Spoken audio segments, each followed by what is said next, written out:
paz de Jesus esteja sobre a tua vida. Gostaria de ministrar uma palavra rápida e direta. 1 Reis, capítulo 19, a partir do versículo 1 até o 9.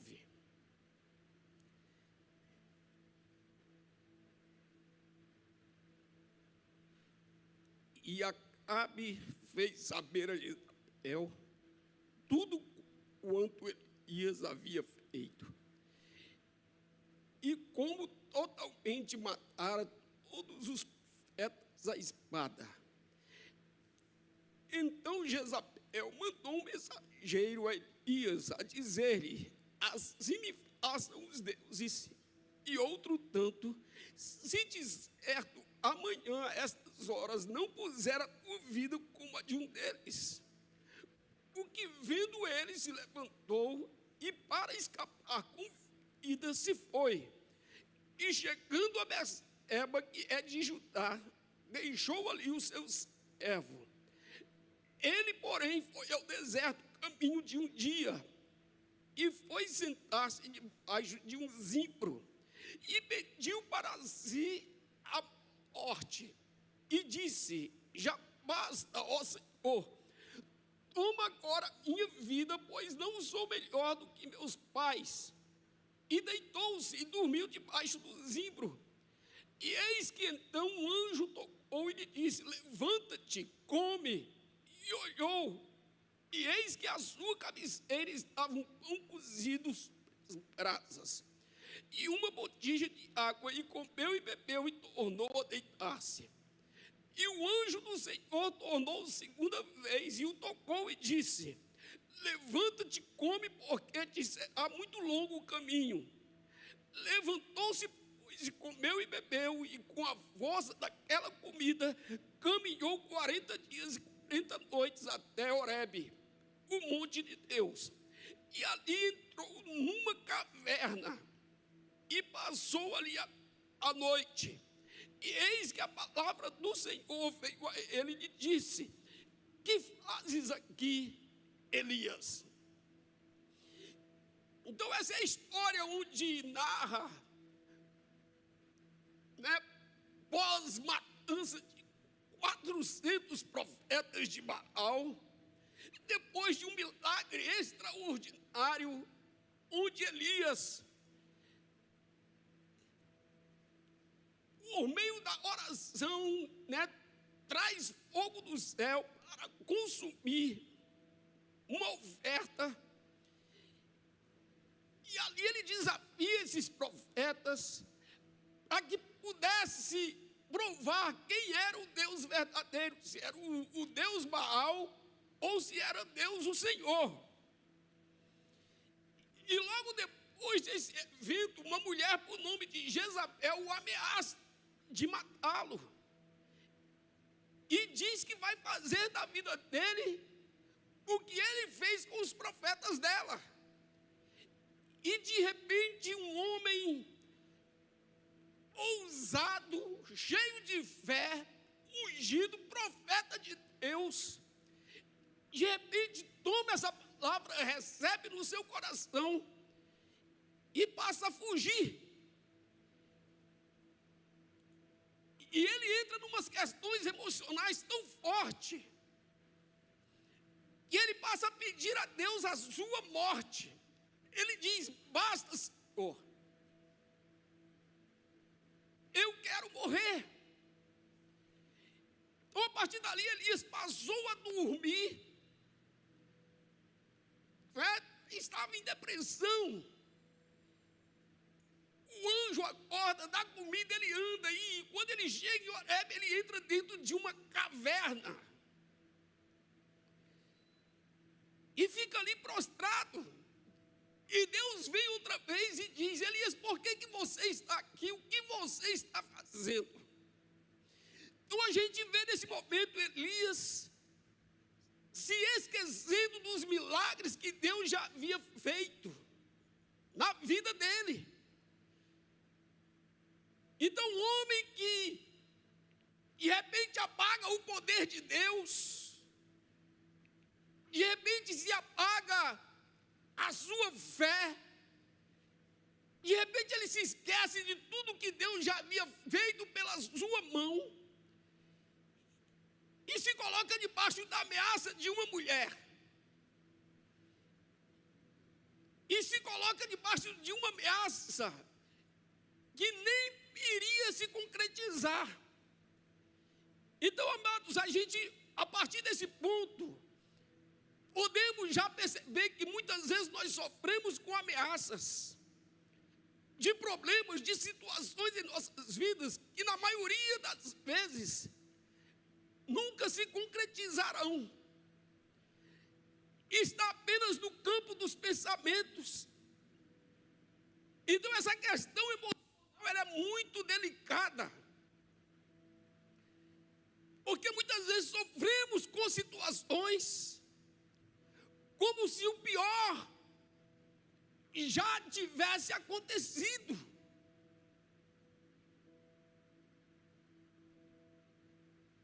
Às vezes a gente se encontra em uma situação que o pensamento que vem é: desta vez eu vou morrer, ou desta vez não tem saída. Muitas vezes o fim de tudo chegou, então a gente começa a se desesperar. E a gente olha para Elias, ele está nessa condição, uma ameaça, de sorte que ele se esconde dentro de uma caverna. E você sabe que caverna, irmãos, é um lugar escuro, isolado, sujo, onde tem ratos, morcegos, aranhas, onde tem escorpiões. E na verdade esse é o lugar que o diabo deseja levar cada um de nós.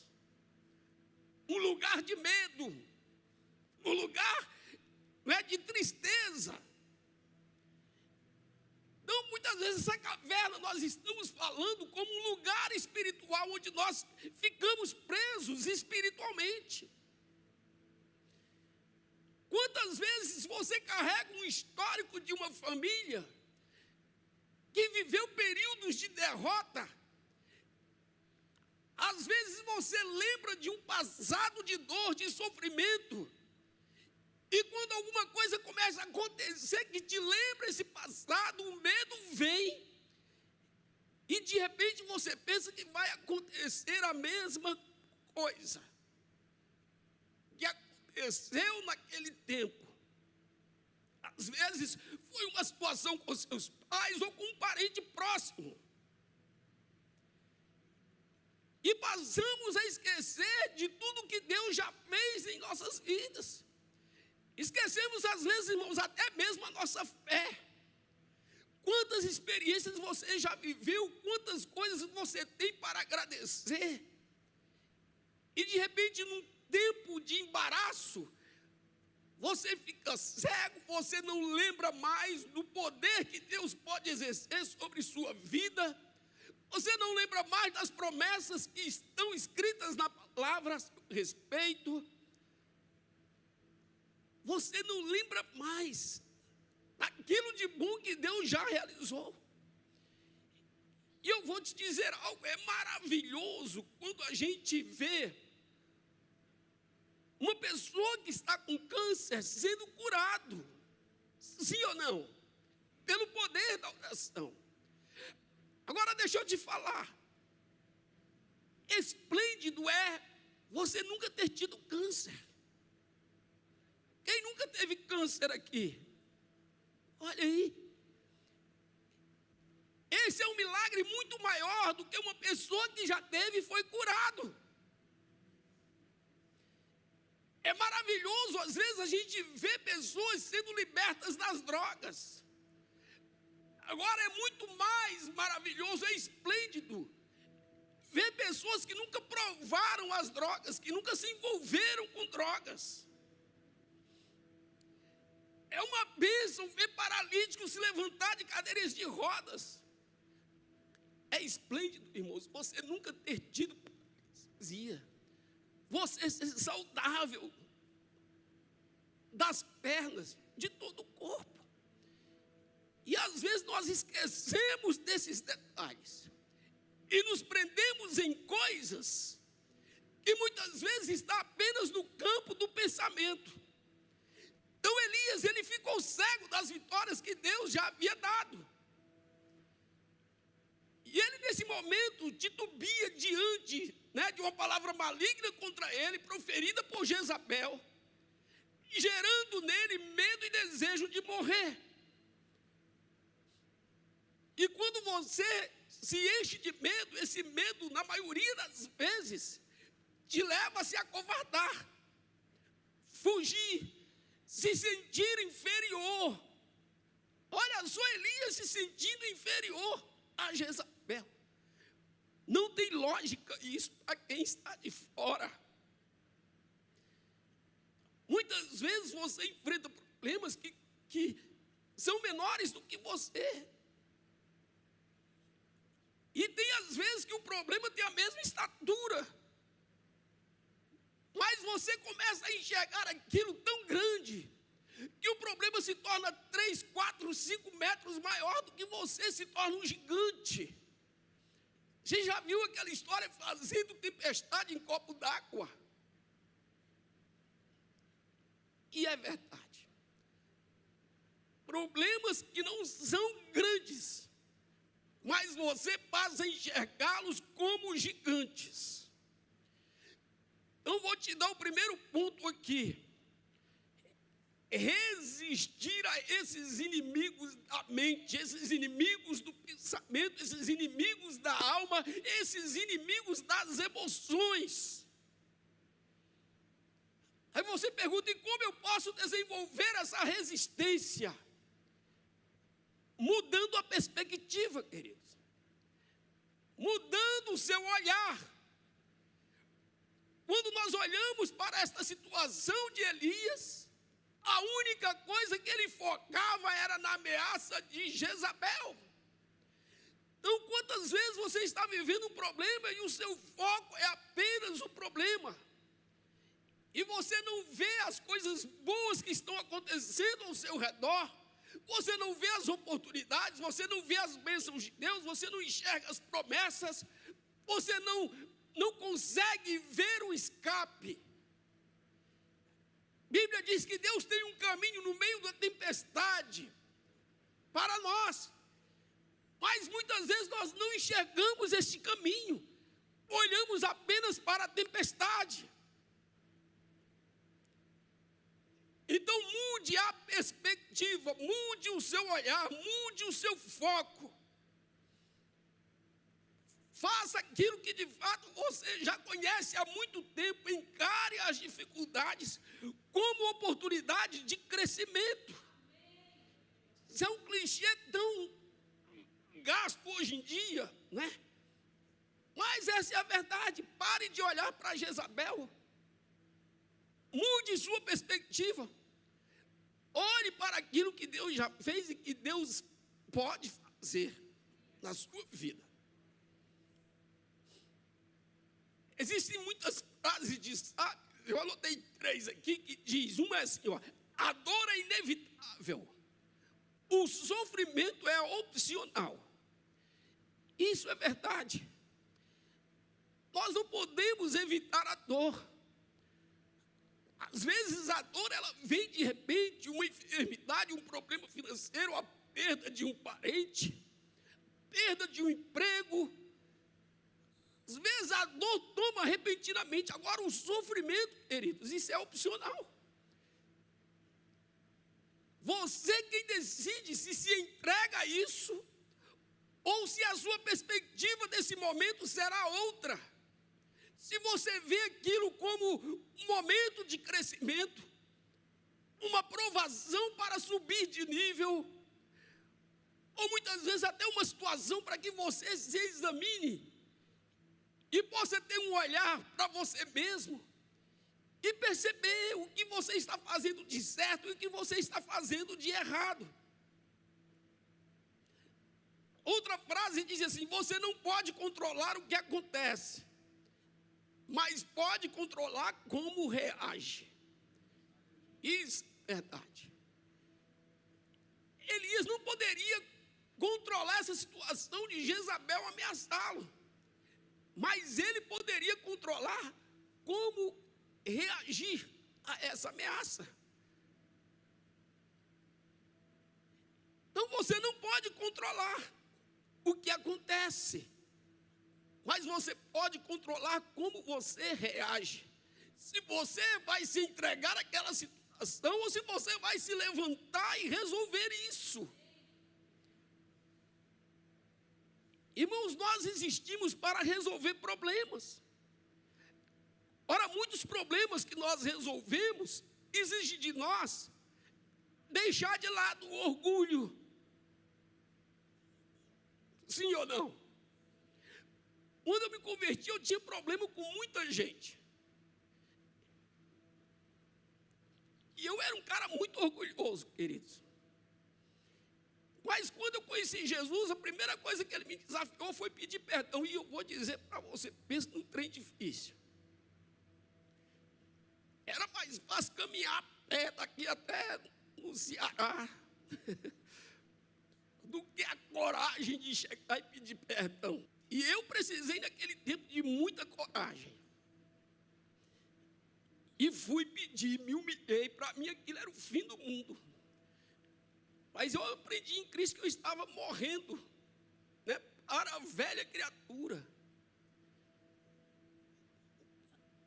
Até tive que viajar para pedir perdão a parentes. E qualquer coisa eu ficava, né, cortava o cara da minha vida. Acabou. E com isso eu tinha um viver muito isolado, né, não me envolvia muito com as pessoas. Então, você precisa aprender a resolver os problemas. Esse problema, para ser resolvido, precisa de quê? O que você precisa fazer para ele ser resolvido? E você precisa ter coragem. Amém? Outra frase muito importante que diz: a adversidade, né, as dificuldades, os problemas, né, os vales, os desertos, não constroem o caráter, mas eles revelam o seu caráter. Isso é verdade. Você conhece uma pessoa no meio da tempestade. São nos dias maus que você realmente revela o que você tem no coração. Então, dificuldade, problema não constrói o seu caráter, mas revela o caráter que você tem. Então, irmãos, resistência emocional é o que Elias precisava nesse momento. Resistência emocional. E resistência emocional não significa não sofrer, mas sim não deixar que o sofrimento te defina, né? Não deixar o sofrimento te conduzir, dizer ou construir uma identidade em você. Então, resistência emocional é exatamente isso, é a capacidade de lidar com emoções difíceis, sem ser dominado por elas. E você sabe que hoje, né, problemas emocionais são muito comuns. E você não se deixar vencer por esses problemas, essa é a grande vitória. Então, muitas vezes você precisa lidar com tristezas, com decepções, com inseguranças, sem perder a esperança. Inclusive, a esperança é aquilo que te mantém, sabe, ativo, desejoso de vencer. A esperança é aquilo que te alimenta. Olha, qualquer pessoa que tem síndrome do pânico, que tenha depressão, que são realmente doenças da alma. O que são essas doenças, irmãos? Quando nos falta a esperança. Você pode saber, pode ser cristão, mas se ele está em depressão, ele perdeu a esperança. Existe falta de esperança em alguma área de sua vida, e por não ter esperança, ele se entristece profundamente. Ele fica preso. O que Elias estava vivendo aqui, ele não via esperança de escapar de Jezabel. Ele não via esperança de uma solução desse problema. Enquanto Deus não chega para ele e diz: rapaz, levanta. E ele começa a dizer: ah, Senhor, só eu escapei, e agora, não sei o quê. O Senhor diz: tem mais 7.000 como você. Isso que você pensa, essa batalha, essa guerra, está só nos pensamentos. Não é verdade. Não é fato. Salmos 27, versículo 14, diz: espera no Senhor, anima-te e Ele fortalecerá o teu coração. Espera, pois, no Senhor. Então, esperança, querido. Esperar em Deus é o alimento da tua alma. Um ser humano cheio de esperança, ele é capaz de suportar qualquer situação. Ele passa por qualquer vale, se ele estiver cheio de esperança. Então, por isso que a ordem é: espera no Senhor. 1 Pedro, capítulo 1, versículo 3, diz: bendito seja o Deus e Pai de nosso Senhor Jesus Cristo, que segundo a sua grande misericórdia nos gerou de novo para uma viva esperança, pela ressurreição de Jesus Cristo dentre os mortos, para uma herança incorruptível e incontaminável, e que não se pode murchar, guardada nos céus para vós. Então, ele nos gerou de novo, nos deu um novo coração, uma nova vida. Para quê? Para uma viva esperança. Para uma esperança viva, uma esperança que borbulha dentro de você. Por que os discípulos tinham coragem de morrer pelo Evangelho? Porque existia uma viva esperança de uma herança incorruptível, incontaminável, que não podia murchar, que estava guardado nos céus para eles. Então, uma das maiores razões para o novo nascimento é ser gerada uma nova esperança em nós. Então, é por isso que um crente cheio de esperança pode viver momentos difíceis e passar pelo vale dando glória a Deus, porque ele tem a esperança que ele vai sair lá do outro lado. É como está escrito: o choro pode durar uma noite inteira, mas existe uma esperança de que ao amanhecer a alegria virá. Então o crente vive pela esperança que tem. E está escrito também assim: aquele que tem esperança apenas nesta vida é um miserável. Porque essa vida pouco pode te dar, querido. E junto com essa esperança nós recebemos também o quê? Uma nova identidade. Uma identidade que está ajustada em Cristo. Deus muda o seu olhar para você mesmo, o seu olhar de si mesmo. Deus muda o seu olhar na sua relação com Deus, com as pessoas.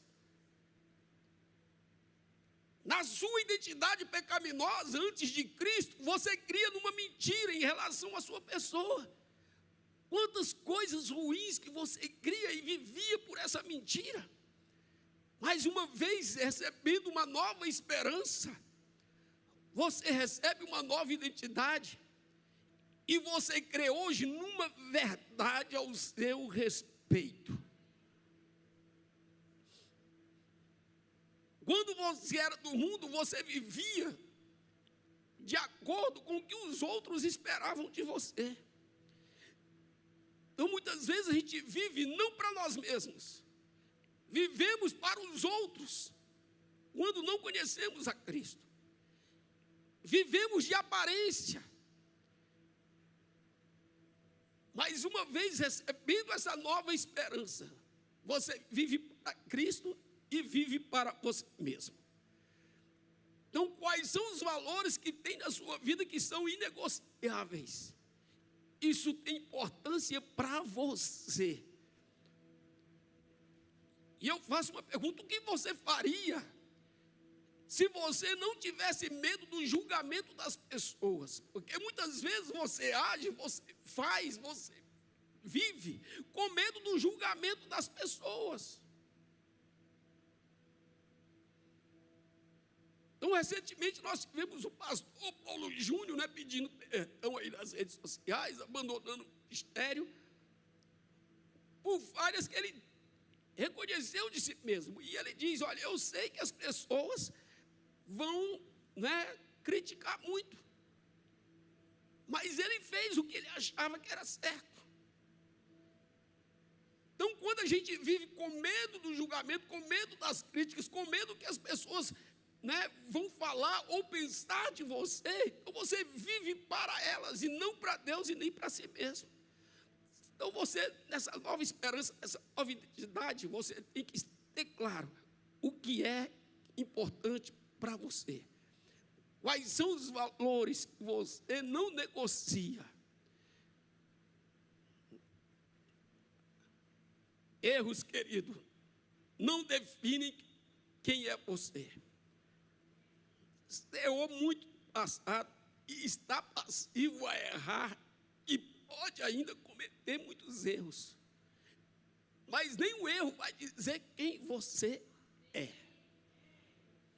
Porque você tem uma identidade em Deus, existe uma verdade aqui dentro. Que por errar, isso não diz quem você é. Muitas vezes nós carregamos crenças que nos limitam. Quando ainda essa esperança não atingiu um ponto alto dentro de você, às vezes Cristo não se revelou ainda de uma maneira que seja tudo muito claro para você. E de repente, mesmo convertido, você pensa: eu nunca serei um bom o suficiente. Ou pode até pensar: se eu demonstrar sentimentos, vou parecer fraco. O que o pastor Paulo Júnior não deve ter pensado antes de dizer aquelas coisas? Vão dizer que eu sou fraco. Mas não viva, se protegendo de julgamento ou de crítica. Você não precisa agradar ninguém para ser aceito. Deseje primeiro ser aceito por Deus e depois ser aceito por você mesmo, porque você precisa se amar. Ame a ti mesmo. Você quer amar o próximo? Ame primeiro a si mesmo. E como você se ama, então você vai amar o outro. Porque não dá, querido, para amar o outro sem amar a si. Não adianta você viver para os outros se primeiro você não vive para si. Filipenses 4:8. Quanto ao mais, irmãos, tudo que é verdadeiro, tudo que é honesto, tudo que é justo, tudo que é puro, tudo que é amável, tudo que é de boa fama, se há alguma virtude, se há algum louvor, nisso pensai. Então, olha, Paulo ensinando esta igreja, não é?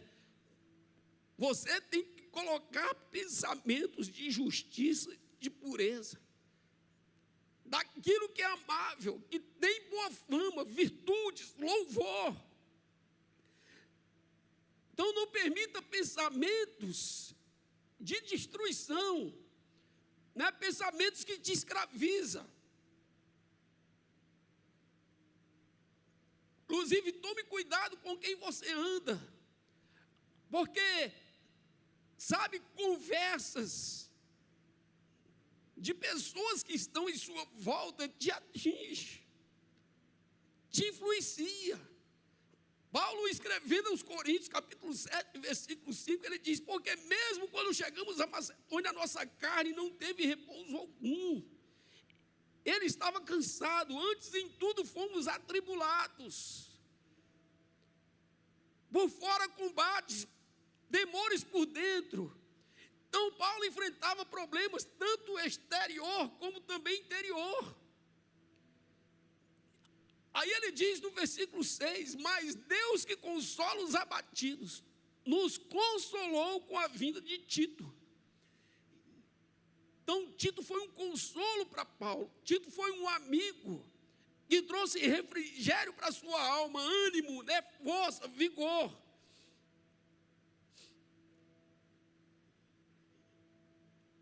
Então, cada dificuldade que você vive, faça uma pergunta: o que posso aprender com isso?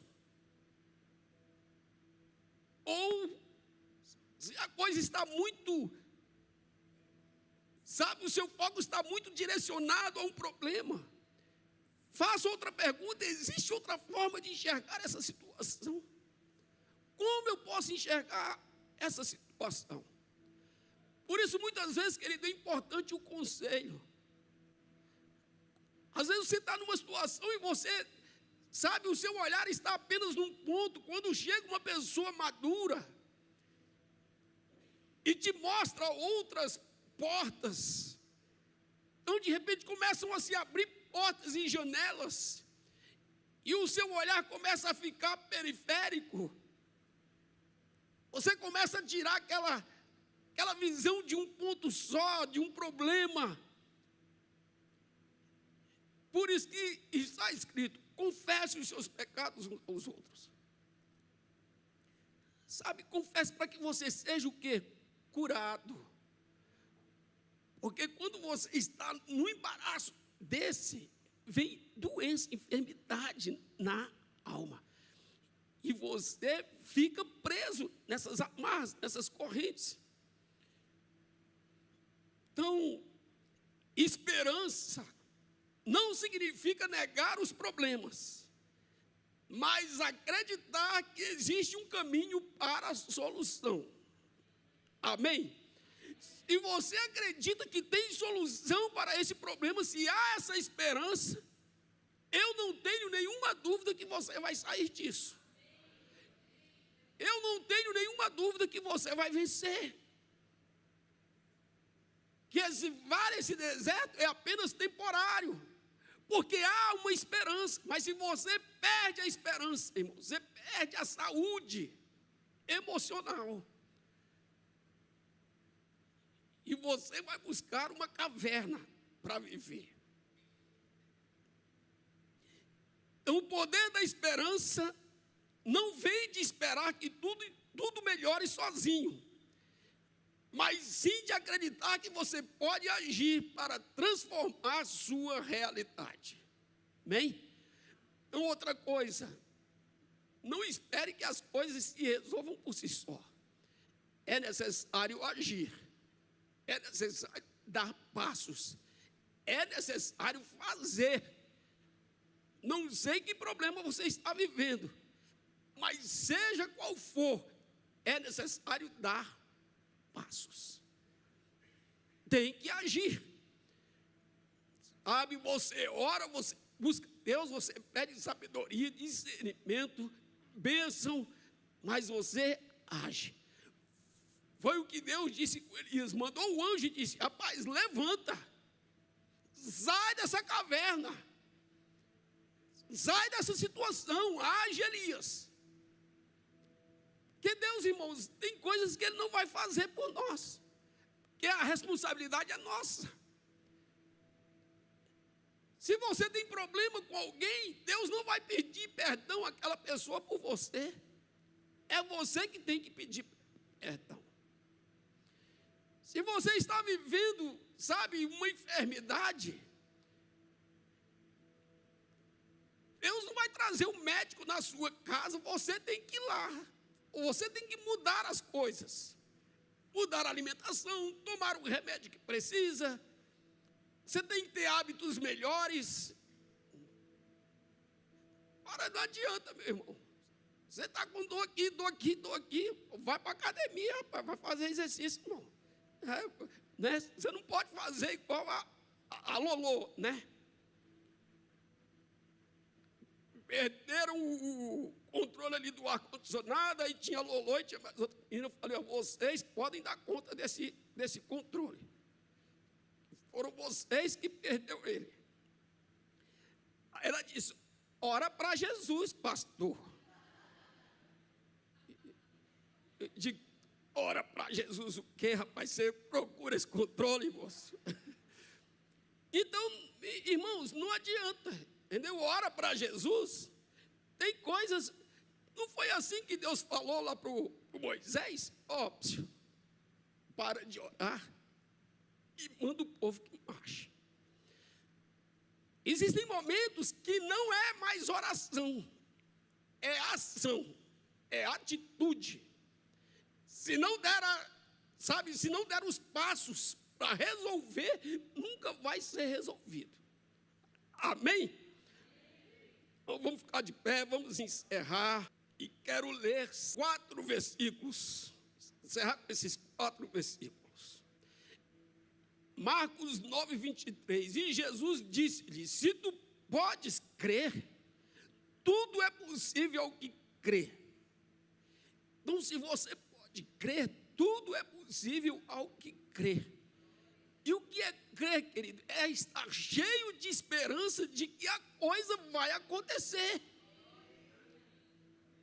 Então, Jesus estava dizendo: se há esperança no teu coração, então vai acontecer, é possível. Isaías 49, 15 diz: porventura pode uma mulher esquecer-se tanto de seu filho que cria, que não se compadeça dele, do filho do seu ventre? Mais ainda que esta se esquecesse dele, contudo eu não me esquecerei de ti. Não enche seu coração de esperança que Deus está te falando. Mesmo que uma mãe seja capaz de esquecer do seu filho que mama, eu não esquecerei de ti.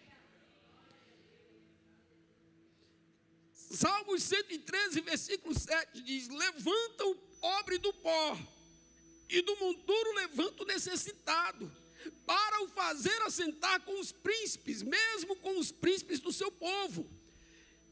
Faz com que a mulher estéril habite em casa e seja alegre mãe de filhos. Louvai ao Senhor. Isaías 64, 4 diz: porque desde a antiguidade não se ouviu, nem com ouvidos se percebeu, nem com os olhos se viu, um Deus além de ti que trabalha para aquele que nele espera. Amém? Então Deus, ele trabalha para aquele que nele espera. Então, quando você tem esperança, Deus age. Porque um coração cheio de esperança está cheio de fé. O foco dele não é em Jezabel. O foco dele são as campinas que o Senhor tem preparado.